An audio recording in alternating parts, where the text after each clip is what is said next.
Black CEO denied entry to her penthouse. They laughed. Until she fired everyone in 5 minutes, she stepped out of the black SUV, heels clicking on marble, designer bag in hand.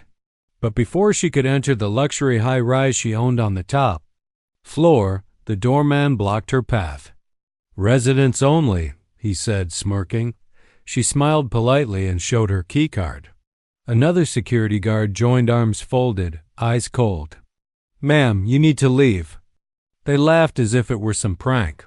What they didn't know: she wasn't just a resident, she owned the building. And in 5 minutes, their laughter would turn to panic. Watch until the end to see what power looks like. Arielle Monroe was no stranger to luxury or struggle. At just 32, she had built a multi-million-dollar tech empire from the ground up. From coding in a small Atlanta apartment to sealing 7-figure deals in Tokyo boardrooms, she had earned every inch of her success. After a decade of grind, she finally moved into the penthouse of an elite Manhattan high-rise, a space she bought outright with no mortgage and no co-signers. To her, it was more than a home. It was a symbol of her past. But on that rainy Tuesday evening, dressed in a sleek black suit after closing a significant acquisition, she was greeted not with respect but suspicion.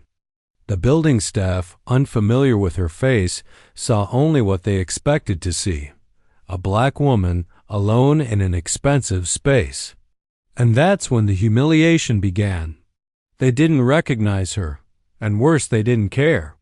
Until they found out exactly who she was. Arielle's card was rejected not by the system, but by the man holding the scanner. "This is fake," he scoffed. Another guard laughed. "Nice try. Maybe go around back, sweetheart."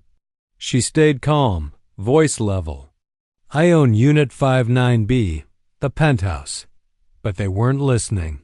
More guards arrived. One reached for her arm. The humiliation burned, but she didn't flinch. Residents passing by glanced, but no one intervened. Some even smirked, assuming the worst. A black woman being handled. Arielle could have shouted. She didn't. Instead, she pulled out her phone, opened her shareholder dashboard, and pressed one button: Boardroom Emergency, Property 114. At that exact moment, her executive assistant Maya received the alert. Within minutes, calls rang across the management. Arielle didn't have to yell or plead. Her title majority stakeholder of the real estate trust that owned the Fazlin building spoke louder than any raised voice. By the time the guards realized something was wrong, 2 building executives were sprinting across the lobby, pale-faced, breathless. And as Arielle stood there, still calm, still silent, they didn't even need her to speak. They already knew that their careers were over. The head of building operations arrived, sweating. "Ms. Monroe, we're so sorry." She cut him off with a look. Turning to the doorman and 2 guards, she said, "You're done." Effective. Immediately. One stammered, "You can't," but his voice faded as a VP confirmed it. "You're terminated." The color drained from their faces. The smirks vanished. She was no longer the woman they thought didn't belong. She was the woman who signed their paychecks. She didn't yell. I didn't gloat. She walked to the elevator, keycard in hand, and it beeped green access granted.